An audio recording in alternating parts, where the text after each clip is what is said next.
ಇವತ್ತಿನ ಕಾಲದಲ್ಲೂ ಕೂಡ 21ನೇ ಶತಮಾನ ಇದ್ದರೂ ಕೂಡ ಎಷ್ಟೋ ದೇಶಗಳಲ್ಲಿ ಕೇವಲ ರಾಜರ ಆಡಳಿತದಲ್ಲಿ ಒಬ್ಬ ರಾಜನ ಪರಿವಾರ ಅವೇನು ಆಡಳಿತ ಮಾಡ್ತಾರೋ, ಏನು ನೀತಿ ನಿಯಮಗಳು ಮಾಡ್ತಾರೋ ಅದ್ರ ಪ್ರಕಾರನೇ ಜೀವನ ಮಾಡಿಕೊಂಡು ಅವರ ರಾಜನ ಗುಲಾಮಗಿರಿಯಲ್ಲಿ ಅವನು ಯಾವುದೇ ಪ್ರಶ್ನೆ ಮಾಡಿದರೆ ಅವನೇನು ಮಾಡಿದ್ರು ಜೈ ಹಿಂದೂ ಅಂತ ಅಂದ್ಬಿಟ್ಟು ಇವತ್ತು ಕಾಲ ಹಾಕುವಂತ ಪ್ರಜೆಗಳು ಬೇರೆ ಬೇಕಾದಷ್ಟು ದೇಶಗಳಲ್ಲಿ ನೋಡ್ತಾ ಇದ್ದೀವಿ. ಹಾಗೇನೆ ಡಿಕ್ಟೇಟರ್ಶಿಪ್ ಇರೋದು ಎಷ್ಟೋ ದೇಶಗಳು ನೋಡ್ತಾ ಇದ್ದೀವಿ. ನಾರ್ತ್ ಕೊರಿಯಾ ನೋಡ್ತಾ ಇದ್ದೀವಿ. ಅಲ್ಲಿ ಒಬ್ಬ ಡಿಕ್ಟೇಟರ್ ಯಾರು ಇದ್ರಲ್ಲ, ಅವ್ರ ವಿರುದ್ಧ ಯಾರು ಮಾತಾಡಿದ್ರೆ ನೆಕ್ಸ್ಟ್ ಡೇ ಅವ್ರು ಯಾರು ಜೀವಂತವಾಗಿ ಇರೋದಿಲ್ಲ, ಅವ್ರು ಯಾರು ಟೀಕೆ ಮಾಡೋಂಗಿಲ್ಲ. ಡಿಕ್ಟೇಟರ್ಶಿಪ್ ಅಲ್ಲಿ ಜನಾಂಗ ಎಲ್ಲ ಹೆಂಗೆ ಅಂದ್ರೆ ಗುಲಾಮರ ತರ ಕಾಲ ಮಾಡ್ತಾ ಇದ್ದಾರೆ. ಆ ರಾಜ್ಯದ ಬಗ್ಗೆ ಆಗಲಿ, ಆ ಒಂದು ಆಡಳಿತಗಾರನ ಬಗ್ಗೆ ಆಗಲಿ ಒಂದು ಶಬ್ದ ಮಾತಾಡಿದ್ರೆ ಸಾಕು ಎಷ್ಟು ದಿನ ಅವರು ಜೀವಂತವಾಗಿರೋದಿಲ್ಲ ಅಂತ ಪರಿಸ್ಥಿತಿ ಎಷ್ಟೋ ದೇಶಗಳಲ್ಲಿದೆ. ಅಂಥದ್ರಲ್ಲಿ ನಮ್ಮ ದೇಶದಲ್ಲಿ ಎಲ್ಲರ ಹೋರಾಟದ ಫಲವಾಗಿ ಸ್ವತಂತ್ರ ತಂದುಬಿಟ್ಟಿದ್ದಾರೆ. ಸ್ವತಂತ್ರ ಅಂದ್ರೆ ಹೆಂಗೆ ಅಂದ್ರೆ ಯಾರೇ ಒಬ್ಬ ಆಡಳಿತಗಾರ ಇರ್ಬೋದು, ಮುಖ್ಯಮಂತ್ರಿ ಇರ್ಬೋದು, ಮಂತ್ರಿ ಇರ್ಬೋದು, ಪ್ರೈಮ್ ಮಿನಿಸ್ಟರ್ ಇರ್ಬೋದು, ಯಾರೇ ಒಬ್ಬ ಉತ್ಕೃಷ್ಟ ಅಧಿಕಾರದಲ್ಲಿ ಇದ್ರೂ ಕೂಡ ಅವರು ಟೀಕೆ ಮಾಡಿ ನಮ್ಗೆ ಏನು ಆಗಲ್ಲ. ಅವ್ರು ಒಳ್ಳೆತನ ಹೊಗಡಬಹುದು. ಅವ್ರೇನಾದ್ರು ಸರಿಯಾಗಿ ಆಡಳಿತ ನಡೆಸ್ತಿಲ್ಲ ಅಂತಂದ್ರೆ ಅವರು ಕಟ್ಟು ಶಬ್ದಗಳಲ್ಲಿ ಅವರನ್ನು ಟೀಕೆ ಮಾಡೋದು.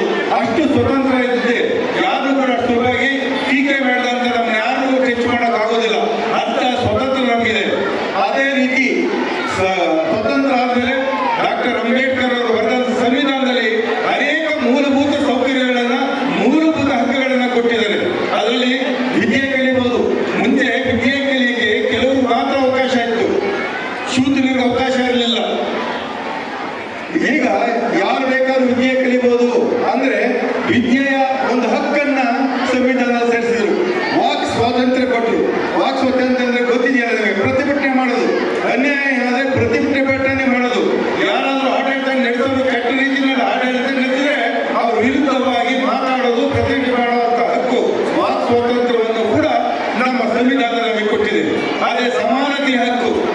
ಸಮಾನತೆಯಿಂದ ಇರಬೇಕು, ಯಾರು ಮೇಲಿಲ್ಲ, ಯಾರು ಕೀಳಿಲ್ಲ. ಅದೇ ರೀತಿ ಸಮಾನತೆ ಹಕ್ಕು. ಆಸ್ತಿಯ ಹಕ್ಕು. ನಾವು ಯಾವುದೇ ರೀತಿಯಲ್ಲಿ ಯಾವುದೇ ಪ್ರಜೆ ಕಷ್ಟಪಟ್ಟು ದುಡ್ಡು ಆ ಆಸ್ತಿಯನ್ನು ಸಂಪಾದನೆ ಮಾಡ್ಬೋದು. ಯಾರು ಅಷ್ಟು ಸುಲಭವಾಗಿ ಕಿತ್ಕೊಳ್ಳೋಕ್ಕಾಗಲ್ಲ.